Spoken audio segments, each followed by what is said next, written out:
Welcome back to my channel. So ಎಲ್ಲರೂ ಹೇಗಿದ್ದೀರಾ? ನಾನು ಕೂಡ ಚೆನ್ನಾಗಿದ್ದೀನಿ, ನೀವೆಲ್ಲರೂ ಚೆನ್ನಾಗಿದ್ದೀರಾ ಅಂತ ಭಾವಿಸ್ತಾ ಇವತ್ತಿನ ವಿಡಿಯೋ ಸ್ಟಾರ್ಟ್ ಮಾಡ್ತಾ ಇದ್ದೀನಿ. ಏನಪ್ಪ ಅಂದರೆ ನೋಡಿ, ಇದು ದೊಡ್ಡದೊಂದು ಬದನೆಕಾಯಿ ಬರುತ್ತಲ್ಲ, ಬ್ರಿಂಜಲ್. ಸೊ ಅದರಿಂದ ಒಂದು ಚಿಕ್ಕದಾಗಿ ಒಂದು ರೆಸಿಪಿ ಮಾಡ್ಬೋದು. ತುಂಬಾ ಚೆನ್ನಾಗಿರುತ್ತೆ. ಮುದ್ದೆ, ಅನ್ನ, ಚಪಾತಿ ಯಾವುದಕ್ಕೆ ಆಗಲಿ ತುಂಬ ಚೆನ್ನಾಗಿ ಕಾಂಬಿನೇಷನ್ ಇರುತ್ತೆ. ಇದರದ್ದು ಗ್ರೇವಿ ಅಂತಲೇ ಹೇಳ್ಬೋದು.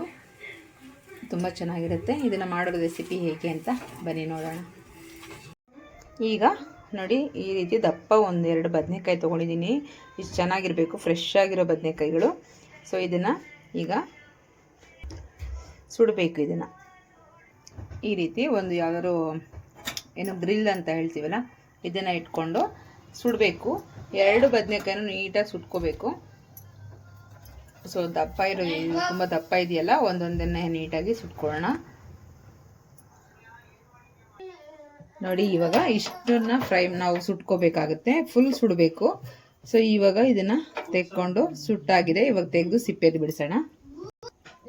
ಈಗ ಇದನ್ನು ನೋಡಿ, ಇದನ್ನು ಸಿಪ್ಪೆ ಈ ರೀತಿ ತೆಕ್ಕೊಂಡ್ಬಿಡೋಣ. ನೀಟಾಗಿ ಬಂದುಬಿಡುತ್ತೆ, ಚೆನ್ನಾಗಿರುತ್ತೆ. ಇದನ್ನು ನೀಟಾಗಿ ತೆಕ್ಕೊಂಡು ನಾವು ಒಂದು ಸ್ವಲ್ಪ ಮ್ಯಾಶ್ ಮಾಡ್ಕೊಬೇಕಾಗುತ್ತೆ. ಇದು ಫುಲ್ಲು ಹೀಗೆ ತೆಕ್ಕೊಂಡ್ಬಿಡೋಣ. ಈಗ ನೋಡಿ, ಈ ರೀತಿ ಮ್ಯಾಶ್ ಮಾಡಿ ಇಟ್ಕೋಬೇಕು ಇದನ್ನು. ಈಗ ಒಂದು ಬಾಣಲೆ ಇಟ್ಕೊಂಡಿದ್ದೀನಿ, ಸ್ವಲ್ಪ ಬಿಸಿ ಆಗಲಿ. ಎಣ್ಣೆ ಹಾಕ್ಕೊಳ್ಳೋಣ.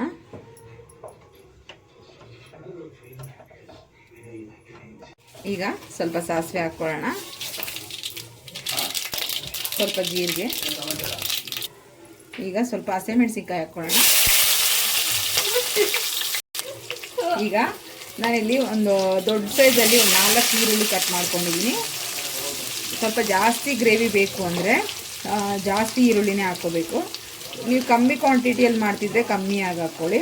ನಾನು ಇಲ್ಲಿ ಒಂದು ಜಾಸ್ತಿನೇ ಹಾಕ್ಕೊಂಡಿದ್ದೀನಿ. ಒಂದು 4 ಈರುಳ್ಳಿ ಹಾಕ್ಕೊಂಡಿದ್ದೀನಿ. ಈಗ ಇದು ಸ್ವಲ್ಪ ಫ್ರೈ ಆಗಲಿ. ಈಗ ಸ್ವಲ್ಪ ಮಿಕ್ಸ್ ಮಾಡ್ಕೊಳ್ಳೋಣ. ತುಂಬ ಚೆನ್ನಾಗಿರುತ್ತೆ ಚಪಾತಿ ಜೊತೆ ಕಾಂಬಿನೇಷನ್ ಅಂತೂ. ಅದು ಟೇಸ್ಟ್ ಕೂಡ ಸಖತ್ತಾಗಿರುತ್ತೆ.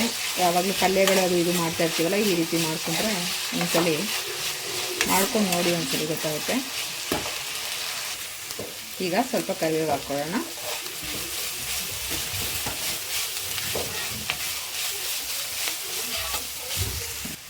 ಈಗ ಸ್ವಲ್ಪ ಶುಂಠಿ ಬೆಳ್ಳುಳ್ಳಿ ಪೇಸ್ಟ್ ಹಾಕೋಣ.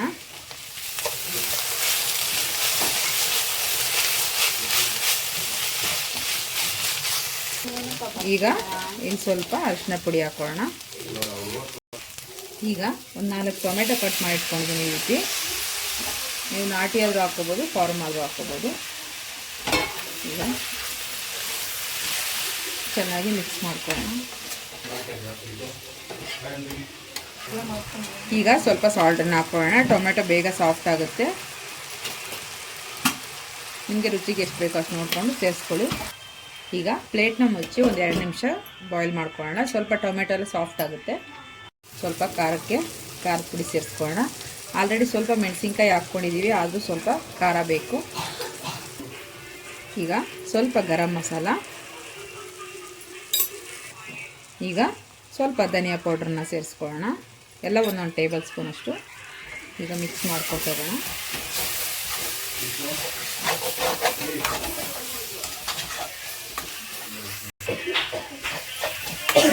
ಈಗ ಬದನೆಕಾಯಿನ ನಾವು ಮ್ಯಾಶ್ ಮಾಡಿ ಇಟ್ಕೊಂಡಿದ್ದೀವಲ್ಲ, ಇದನ್ನು ಸೇರಿಸ್ಕೊಳ್ಳೋಣ.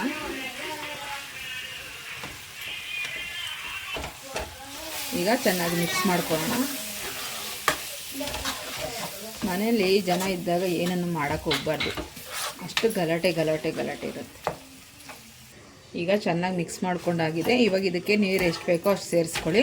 ಇಲ್ಲಾಂದರೆ ನೀವು ಹೀಗೆ ಗಟ್ಟಿಯಾಗೇ ಬೇಕು ಅಂದರೆ ಹೀಗೇ ತಿನ್ಬೋದು.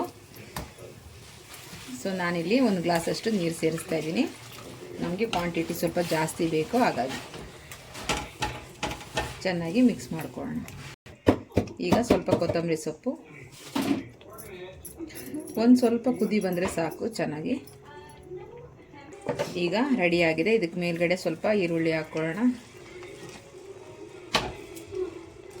ಹಸಿ ಈರುಳ್ಳಿ ತಿನ್ನುವಾಗ ಅಷ್ಟೇ ಹಾಕ್ಕೊಳ್ಳಿ. ಇನ್ನೇನು ತಿಂತೀವಿ ಅನ್ನೋ ಟೈಮಲ್ಲಿ ಮೇಲ್ಗಡೆ ಸ್ವಲ್ಪ ಹಾಕ್ಕೊಂಡ್ರೆ ಸಾಕು. ಫಸ್ಟೇ ಹಾಕ್ಕೊಂಡಿರ್ತೀವಿ, ಆದರೆ ಫ್ರೈ ಮಾಡಿರ್ತೀವಿ. ಇದನ್ನು ಹಸಿದೇ ಹಾಕ್ಕೋಬೇಕು, ಆವಾಗ ತಿನ್ನೋದಕ್ಕೆ ತುಂಬ ಚೆನ್ನಾಗಿರುತ್ತೆ.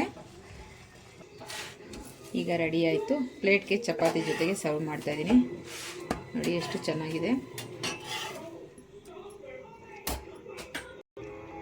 ನೋಡಿ ಚಪಾತಿ ಜೊತೆಗೆ ಸರ್ವ್ ಮಾಡ್ಕೊಂಡಿದ್ದೀನಿ.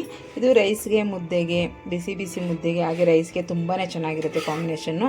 ಮಿಸ್ ಮಾಡಿದೆ, ನೀವು ಟ್ರೈ ಮಾಡಿ ನಿಮ್ಮ ಮನೆಯಲ್ಲೂ. Easy recipe. Thank you for watching.